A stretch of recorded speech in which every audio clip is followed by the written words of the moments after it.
तकदीर के खेल से कभी मायूस नहीं होते, तकदीर के खेल से कभी मायूस नहीं होते और जिंदगी में ऐसे कभी उदास नहीं होते।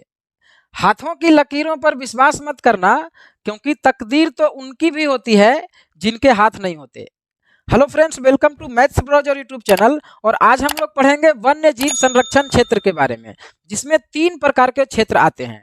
एक होता है राष्ट्रीय उद्यान, जिसको नेशनल पार्क कहते हैं।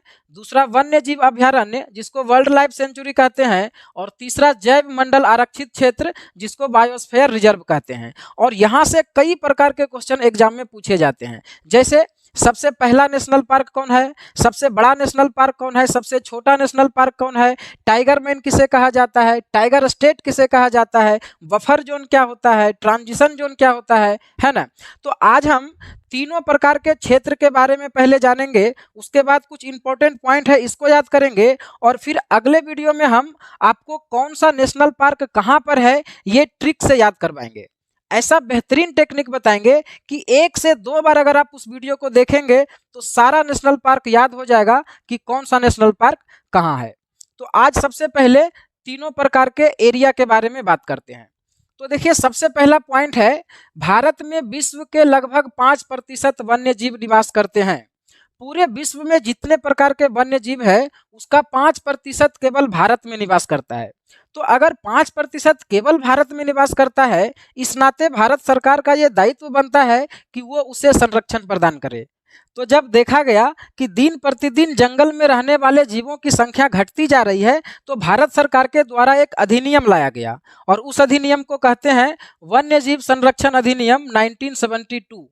तो वन्य जीवों की सुरक्षा के लिए भारत सरकार के द्वारा पहली बार 1972 ईस्वी में एक कानून लाया गया, जो कि बहुत ही इंपॉर्टेंट पॉइंट है, आप इसको याद रखेंगे। और जब इस अधिनियम को लाया गया तो इसी अधिनियम के तहत वन्य जीवों की सुरक्षा के लिए भारत में 3 प्रकार के क्षेत्र बनाए गए। उसी में से एक है नेशनल पार्क, दूसरा वर्ल्ड लाइफ सेंचुरी और तीसरा बायोस्फीयर रिजर्व। तो शायद आप लोगों को लग रहा होगा कि अगर तीनों को ही वन्य जीवों की सुरक्षा के लिए बनाया गया है तो फिर तीनों में डिफरेंट क्या है। तो सबसे पहले हम तीनों के डिफरेंट को समझते हैं।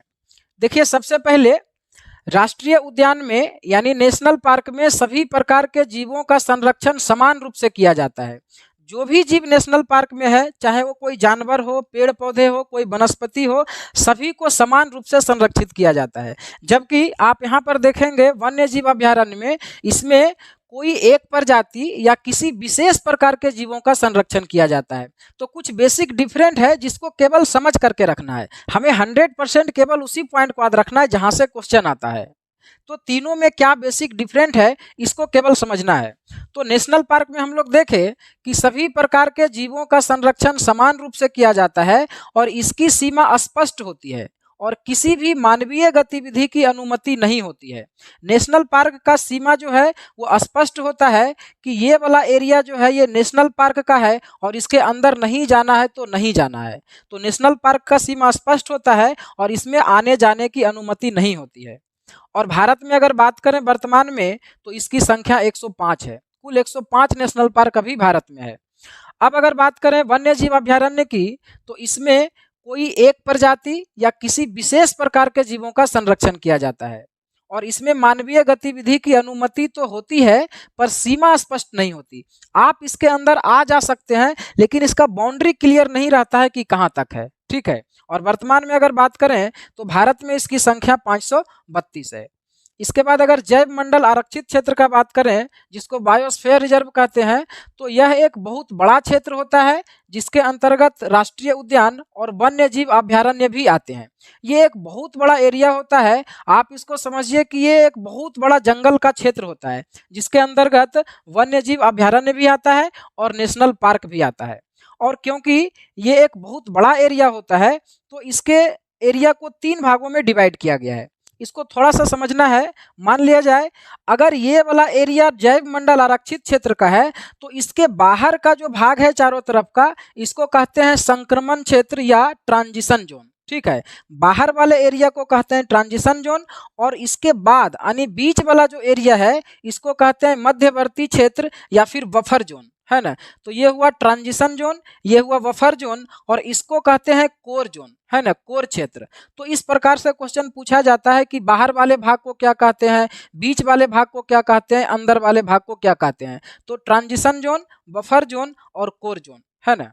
और ये जो ट्रांजिशन जोन होता है, इसमें मानवीय गतिविधि की पूरी अनुमति होती है। ये वाला जो पार्ट आप देख रहे हैं बाहर का चारों तरफ, इसमें पूरा अनुमति होता है। आप इसमें जा सकते हैं, घर बना सकते हैं, बिजनेस कर सकते हैं, सब कुछ कर सकते हैं, है ना। यहाँ लिखा हुआ है ट्रांजिशन जोन में मानवीय गतिविधि की पूरी अनुमति होती है। फिर ये जब बफर जोन है, बफर जोन में आंशिक रूप से अनुमति होती है। बफर जोन में आ जा सकते हैं, लेकिन इसका एक लिमिट है, ठीक है। यहाँ पर जो था कुछ भी आप कर सकते हैं, लेकिन यहाँ पर लिमिट है। और उसके बाद जो कोर जोन है अंदर वाला, ये वाला, तो कोर जोन में कोई अनुमति नहीं होती है। जिस तरह से नेशनल पार्क में कोई अनुमति नहीं होता है, उसी प्रकार से जैव मंडल आरक्षित क्षेत्र का जो कोर जोन होता है बीच वाला, इसमें कोई चीज करने की अनुमति नहीं होती है। आप यहाँ पर नहीं जा सकते हैं, ठीक है। और अगर वर्तमान में बात करें भारत में, तो इसकी संख्या 18 है। तो नेशनल पार्क 105 था, वन्य जीव अभ्यारण्य 532 और जैव मंडल आरक्षित क्षेत्र जो है वो 18 है।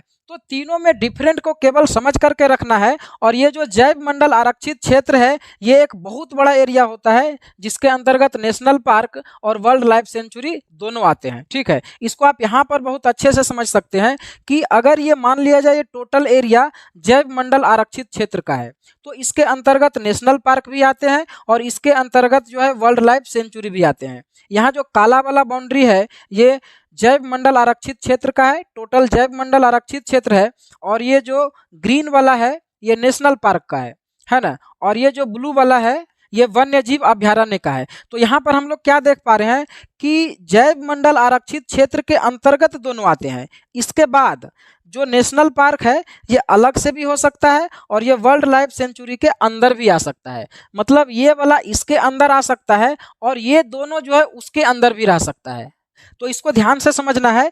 काला वाला जो बाउंड्री है वो जैव मंडल आरक्षित क्षेत्र का है ना। ब्लू वाला जो है वन्य जीव अभ्यारण्य का है और ये जो ग्रीन वाला है ये राष्ट्रीय उद्यान का है। तो इसको आप एक बार ठीक से समझ लेंगे। और अब हम बात करते हैं कुछ इंपॉर्टेंट पॉइंट का, जहां से क्वेश्चन बार बार पूछा जाता है। तो सबसे पहला पॉइंट है, राष्ट्रीय बाघ संरक्षण अधिनियम कब लाया गया। तो ये लाया गया 1973 को।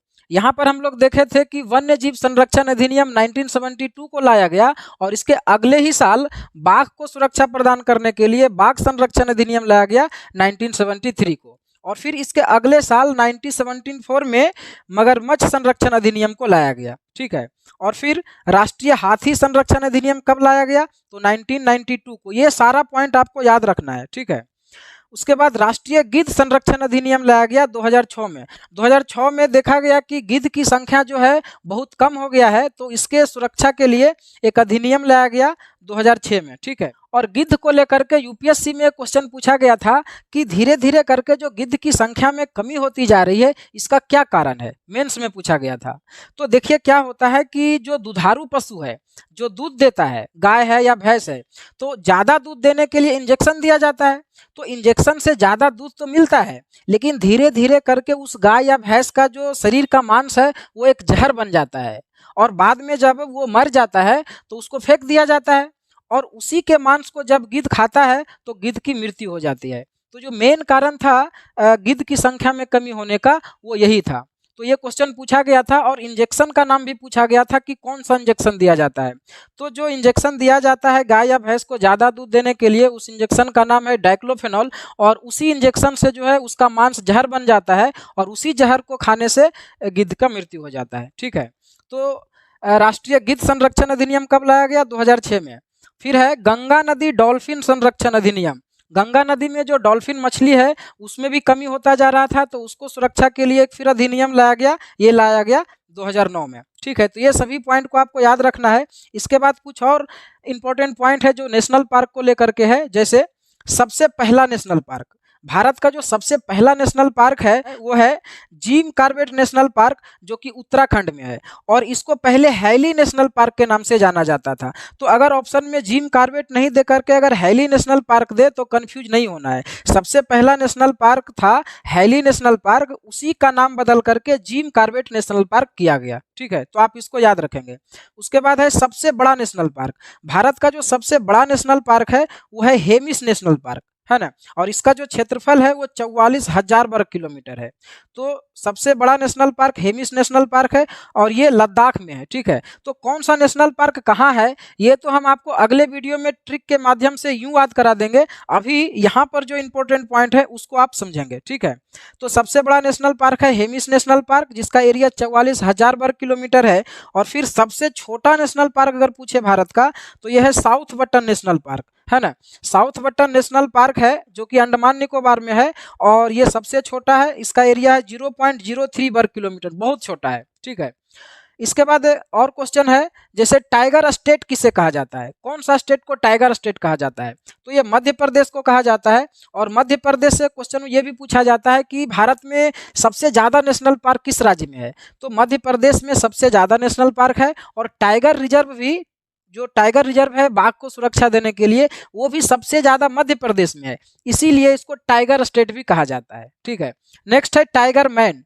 टाइगर मैन किसको कहा जाता है, तो बाघ की सुरक्षा के लिए एक व्यक्ति थे, उन्होंने बहुत प्रयास किया अपना, इसीलिए उनको टाइगर मैन कहा जाता है। वो है कैलाश सांखल। कहीं पर सांखल या कहीं पर संखाल बुक में देखने को मिलता है, तो आप याद रखेंगे कैलाश सांखल जो थे उन्हें टाइगर मैन कहा जाता है, क्योंकि बाघ की सुरक्षा के लिए इन्होंने बहुत योगदान किया था। ठीक है, उसके बाद है वर्ल्ड मैन। वर्ल्ड मैन कहा जाता है सलीम अली को, इनके नाम से नेशनल पार्क भी है, सलीम अली नेशनल पार्क, आप पढ़ेंगे कल वाले वीडियो में। तो सलीम अली को कहा जाता है वर्ल्ड मैन, क्योंकि पंछियों की सुरक्षा के लिए इन्होंने काम किया है। तो यहाँ पर जो कुछ इंपॉर्टेंट पॉइंट है ये आपको 100% याद होना चाहिए, और ये जो तीनों एरिया में जो बेसिक डिफरेंट है ये आपको याद रहना चाहिए। ट्रांजिशन जोन क्या होता है, बफर जोन क्या होता है, कोर जोन क्या होता है, ये याद रहना चाहिए, और थोड़ा सा एरिया को समझ करके रखना है किस तरह से होता है। और अगले वीडियो में हम आपको ये बताएंगे कि कौन सा नेशनल पार्क कहाँ है, और आपको यूं याद करा देंगे। 1 से 2 बार अगर वीडियो को आप देख लेंगे तो आपको हमेशा के लिए माइंड में सेट हो जाएगा।